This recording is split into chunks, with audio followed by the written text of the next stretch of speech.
تو اصل میں جو ہے نا وہ کعبہ اسی طریقے سے ہے، اسی طریقے سے یہ جو نظر آ رہا ہے نا تم کو، یہ یوں یوں کر کے. اب اگر کوئی پوچھے تو بتانا کہ کعبہ اس میں اللہ کی نقل ہے.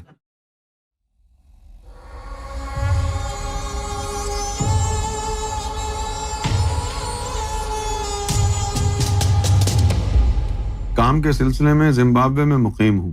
کیا اردو عربی رسم الخط میں ہی اس میں اللہ کا تصور کر سکتے ہیں؟ ہاں، کیونکہ اسی سے فیض ہوگا. لیکن اگر کوئی بندہ ایسا ہے جس کو اردو عربی نہیں آتی ہے تو وہ اپنی زبان میں اللہ لکھ کے اس کا تصور کر لے. لیکن زیادہ بہتر یہ ہے کہ فرید بھائی، مجھے یاد آیا کہ سرکار نے ایک دفعہ یہ بات مجھے کہی کہ جن کو اردو عربی نہیں آتی ہے تو ان کے لیے اس میں اللہ لکھنا بڑا مشکل ہو جائے گا، تو تم جو ہے وہ اس میں اللہ کچھ اس طریقے سے لکھ کر کے لوگوں کو دو تاکہ وہ آسانی سے یعنی اس کو سمجھ لیں. جیسے کہ یہ اب یوں کر کے جو ہے نا بتایا کہ اس طرح لکھ دیں، اور فرمایا کیا کہ کہو کہ ایک الگ ڈنڈا ہے، 3 ڈنڈے ساتھ ہیں، اور پھر ایک آدھا ڈنڈا ہے. نہیں، اردو میں اس طرح بتایا. اچھا، اب وہ یہ لکھ کے دیا، مجھے سرکار نے لکھ کے دیا. تو مجھے جب یہ لکھ کے دیا تو میں نے کہا کہ سرکار وہ تشدید کہاں ہے؟ میں چھوڑو یار، تشدید اللہ بغیر تشدید کے لکھتا ہے. سرکار نے فرمایا وہاں تشدید وغیرہ نہیں لکھتا ہے. اب جیسے ہم تو یہاں لکھتے ہیں نا یوں، یہ لکھا اللہ، یہ وہاں نہیں ہے. وہاں صرف اس طرح لکھا ہوتا ہے، بس صرف اس طرح لکھا ہوتا ہے. کیوں ہم نے تو بچپن سے اس کے اوپر تشدید دیکھی ہے نا، کھڑا الف، لیکن وہاں نہیں ہے، اللہ کی طرف نہیں ہے. اللہ کے یہاں صرف اس طرح ہے. تو سرکار نے فرمایا کہ اس طرح لکھ لے. کتنا زبردست ہے یہ.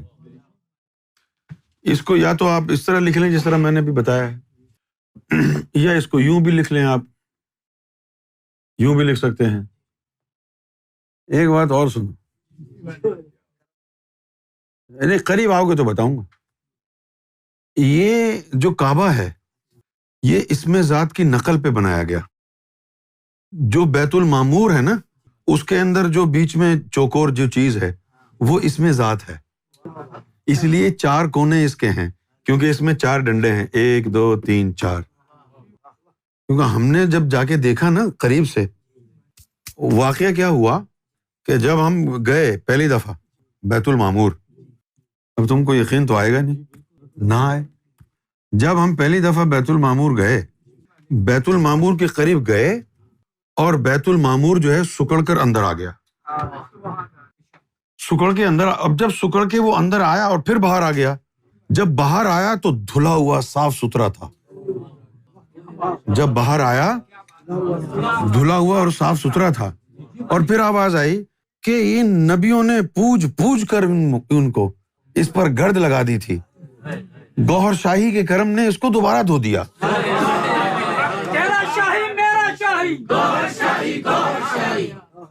تو وہ دور سے لگتا ہے کعبہ ہے، قریب جا کے دیکھو تو وہ 4 ڈنڈے اسم ذات اللہ کے ہیں، یعنی وہ اسم ذات کھڑا ہے، دور سے کعبہ لگتا ہے.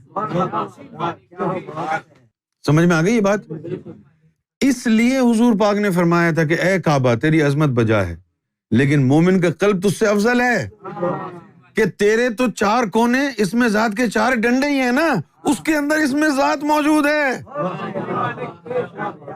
تو اصل میں جو ہے نا وہ کعبہ اسی طریقے سے ہے، اسی طریقے سے یہ جو نظر آ رہا ہے نا تم کو، یہ یوں یوں کر کے. اب اگر کوئی پوچھے تو بتانا کہ کعبہ اس میں اللہ کی نقل ہے. یہ مٹی گارے سے بنایا ہے، اور تیرے نور کے اندر جب اس میں ذات اللہ نورانی آئے گا تو پھر یہ کعبہ تیرے دل کے برابر کیسے ہو سکتا ہے؟ دل بدستاور کے حج اکبرست، 100 ہزاراں کعبہ یک دل بہترست. 100 ہزاراں کعبہ، ان میں سے ایک ایک ڈنڈا نکال. ایک ڈنڈا شریعت پر عمل پیرا، نفس پاک ہوا، ایک ڈنڈا نکل گیا، ایک ڈنڈا نکل گیا. اب تیرا ذکر اللہ نہیں، اب للہ ہو گیا نا. اب تیرے کعبہ کے 3 ڈنڈے رہ گئے، للہ ہو گیا. پھر طریقت کے ذریعے تو ان سب کو بھی فنا اور سے گزار دے. ایک ڈنڈا لام کا اور نکل گیا, اب ایک اور نکل گیا. اس کے بعد ہو گیا لہو, لہو ما فی السماوات. اب کیا ہوا, جب تو مقام لہو پہ پہنچ گیا, لہو ما فی السماوات, ساری کائنات کا تو وارث ہو گیا. قرآن مجید نے کہا کہ یہ کچھ مومن ہیں جن کو ہم نے اس زمین کا وارث بنایا ہے. وہ انہی کے لیے کہا جن کے 2 ڈنڈے نکل گئے. اب کعبے کے 2 ڈنڈے نکل گئے نا, کعبہ کمزور ہو گیا. اس کے بعد ایک ڈنڈا اور نکال دیا مقام حقیقت کے ذریعے, ایک ڈنڈا اور نکال دیا. جب ایک ڈنڈا نکل گیا تو کعبہ گر گیا نا. جب کعبہ گر گیا تو وہاں ہو رہ گیا, وہاں اللہ آ گیا.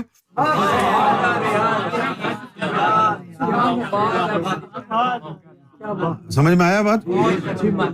یہ ہے پن گھر ربدہ. پن گھر ربدہ اس ٹھگاں دے ٹھگ نو ٹھگ. 4 ڈنڈوں کے پیچھے جو بیٹھا ہوا ہے ان کو ڈنڈے ہٹاتا رہے, اس کو پتہ ہی نہیں چلے گا. اسے اگر نماز روزے میں لگا ہوا ہوگا, وہ تو ڈنڈے ہٹا کے اندر گھس جا, وہ جو ٹھگ بیٹھا ہوا ہے اندر اس کو گدی سے پکڑ کے نکال. چوری کرتے پن گھر ربدہ. وہ رب کے گھر کو توڑ. رب کے گھر کو توڑنا کیا ہے؟ اس طرح مٹی ہوئی گارے کو نہیں مارنا. وہ 4 ڈنڈوں پہ جو یہ کعبہ کھڑا ہے, اس میں ذات کے 4 ڈنڈے, ایک ایک کر کے ان کو نکالنا ہے. پہلے الف گیا, پھر لام گیا, پھر لام گیا, پھر صرف ہو رہ گیا. جب صرف ہو رہ گیا تو رب کے روبرو ہو گیا. آیا عثمان مروندی چرا مستی دری عالم کہ جز یاہو ومن یاہو دیگر چیزیں نمی دانم.